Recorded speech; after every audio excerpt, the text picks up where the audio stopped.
34 കോടി രൂപ ഒരു 3-4 ആഴ്ച കൊണ്ട് നമ്മൾ കളക്ട് ചെയ്തു. ഏറ്റവും കൂടുതൽ കളക്ട് ചെയ്തു എന്നുള്ളത് വലിയൊരു കാര്യം തന്നെയാണ്. അത് നമ്മളെന്തൊക്കെ പറഞ്ഞു കഴിഞ്ഞാൽ അത്രയൊക്കെ കേരള സ്റ്റോറി എന്ന് പറഞ്ഞ് നമ്മുടെ കേരളത്തിനെയും ഇവിടെയുള്ള മതസൗഹാർദ്ദത്തെയും തകർക്കാൻ വേണ്ടി പല രീതിയിൽ ശ്രമിക്കുമ്പോഴും അത് അവിടെ തന്നെ നിലനിൽക്കുന്നു എന്നുള്ള വലിയൊരു യാഥാർത്ഥ്യവും ആശ്വാസവും അതിൻ്റെ കൂടെ നമുക്ക് കിട്ടുന്നുണ്ട്. ഇതിന് ശേഷം പിന്നീട് നമ്മൾ ആ ഒരു ക്രൗഡ് ഫണ്ടിങ് കാര്യങ്ങളൊക്കെ കഴിഞ്ഞു. അപ്പോൾ ഞാൻ ആ സമയത്ത് ശ്രദ്ധിച്ചിരുന്നു, നമ്മുടെ സംഘപരിവാറിൻ്റെ ഒക്കെ ചില ഗ്രൂപ്പുകളിലൊക്കെ നമ്മൾ ഉണ്ടാവുമല്ലോ, എന്താണ് നടക്കുന്നതെന്ന് അറിയാൻ വേണ്ടി ചില നവനാസ്തികരുടെയൊക്കെ ഗ്രൂപ്പിലുണ്ടാവും. അപ്പോൾ ഈ സംഗതി നടക്കുന്ന സമയത്ത് അവിടെ യാതൊരു അനക്കവും ഇല്ല. ഇതുമായിട്ട് ബന്ധപ്പെട്ട എന്തെങ്കിലും പോസ്റ്റ് ഉണ്ട് കഴിഞ്ഞാൽ അഡ്മിൻ ഡിലീറ്റ് ചെയ്യുക, അതൊക്കെയാണ് അവിടുത്തെ പരിപാടി. പക്ഷേ ഇതൊന്ന് കഴിഞ്ഞ സമയത്ത് പിന്നെ മാളത്ത് നിന്ന് ഇങ്ങനെ പൊന്തി വരാൻ തുടങ്ങി കുറേ ആളുകൾ. അത് രസം എന്താണെന്ന് വെച്ച് കഴിഞ്ഞാൽ ഈ രണ്ട് ഗ്രൂപ്പുകളും, ഞാൻ 2 ആൾക്കാരെയാണ് പരാമർശിച്ചത്, നവനാസ്തികരും സംഘപരിവാറുകാരും, രണ്ടുപേരുടെയും ഗ്രൂപ്പിൽ ഒരേ മെസ്സേജ് വരാൻ തുടങ്ങി.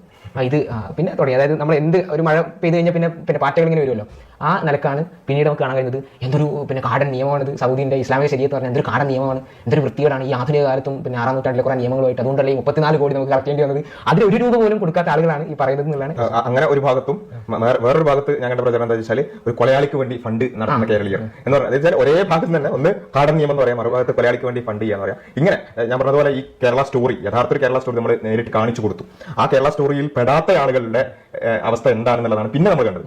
ഏതൊരു ഇതിനും ഒരു ആഫ്റ്റർ മൂവ് ഉണ്ടാവില്ല. അപ്പൊ അതേപോലെ ഇതിലൊന്നും പെടാത്ത ഈ ഒരു സൗഹാർദ്ദത്തിലോ അല്ലെങ്കിൽ ഈ ഒരു കാരുണ്യത്തിന്റെയോ അല്ലെങ്കിൽ ആർദ്രതയുടെയോ ഒന്നും ഭാഗമാകാൻ കഴിയാത്ത ആളുകൾ അവര് പിന്നെ കരഞ്ഞു തീർക്കുന്നതാണ് നമ്മൾ പിന്നെ കണ്ടത്. എന്താ വെച്ചാൽ ഒന്ന് ഇങ്ങനെ ഇത് കാടൻ നിയമം എന്ന് പറഞ്ഞാൽ ആ ഒരു കാര്യത്തിൽ എന്തെങ്കിലും തരത്തിലുള്ള മൈലേജ് ഉണ്ടാക്കാൻ പറ്റുമോ നോക്കുക. രണ്ടാമത്തെ ഒരു കൊലയാളിക്ക് വേണ്ടി അയാൾ ഒരു മുസ്ലിം ആയതുകൊണ്ട് ക്രൗഡ് ഫണ്ടിങ് നടത്തുക എന്നുള്ള. എനിക്ക് തോന്നുന്നു ഈ 2 കാര്യങ്ങൾ ഭയങ്കര വ്യത്യസ്തമാണ്, വിരുദ്ധ ദിശയിലാണ്.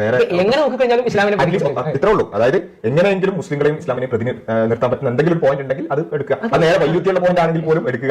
പറഞ്ഞു, അതായത് ഇപ്പൊ കേരളത്തിൽ എന്ത് സംഭവം നടന്നെങ്കിലും അത് മുസ്ലിങ്ങളുമായി ബന്ധപ്പെട്ടതാവട്ടെ അല്ലാത്തതാവട്ടെ ഇസ്ലാമോഫോബിയുടെ എലമെന്റ് പിന്നെ ഇങ്ങനെ കയറി വരുന്നതാണ് വഴി. അപ്പൊ അത് ഈ പറഞ്ഞ നമ്മുടെ മാർട്ടിൻ എന്ന് പറഞ്ഞാൽ പിന്നെ ഈ സ്ഫോടനം നടത്തിയത് ആ സമയത്ത് നമ്മൾ കണ്ടതാണ്. അതേപോലെ തന്നെ ഒരുപാട് ഈവന്റ്സിൽ നമ്മൾ സ്ഥിരമായി കണ്ടുകൊണ്ടിരിക്കുകയാണ്. അപ്പൊ ചില ആൾക്കാരൊക്കെ എന്ന് പറഞ്ഞാൽ നമ്മൾ മുമ്പ് പറയല്ലോ, എന്തൊക്കെ സംഭവിച്ചാലും മുഖ്യമന്ത്രി രാജിവെക്കണം എന്ന് പറയുന്നത് അവർക്ക് കുറച്ച് അജണ്ടകളുണ്ട്.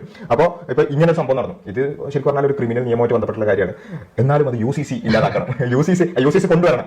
അതിനുള്ള ഒരു ചവിട്ടുപടിയാണ്, അല്ലെങ്കിൽ അതിലേക്ക് നയിക്കുന്ന കാര്യമാണ് ഇതെന്ന് പറയാം. ഇസ്ലാമിനെ നിരോധിക്കണം, പിന്നെന്താ പറയുക, ശരീരത്തിനെ നിരോധിക്കണം, ശരീരത്ത് നിയമങ്ങൾ അപ്രസക്തമാണ്. ഇങ്ങനെയുള്ള കുറെ കാര്യങ്ങളുമായിട്ട് അവർ എന്താ വെച്ചാൽ എന്ത് സംഭവിച്ചാലും അതൊരു നന്മയാണെങ്കിലും തിന്മയാണെങ്കിലും അതിന് ഇസ്ലാമിനെയും മുസ്ലിങ്ങളെയും അടിക്കാനുള്ള ഒരു വടിയാക്കുക എന്നുള്ളതാണ് അവിടെ പ്രധാനമായിട്ടുള്ളത്.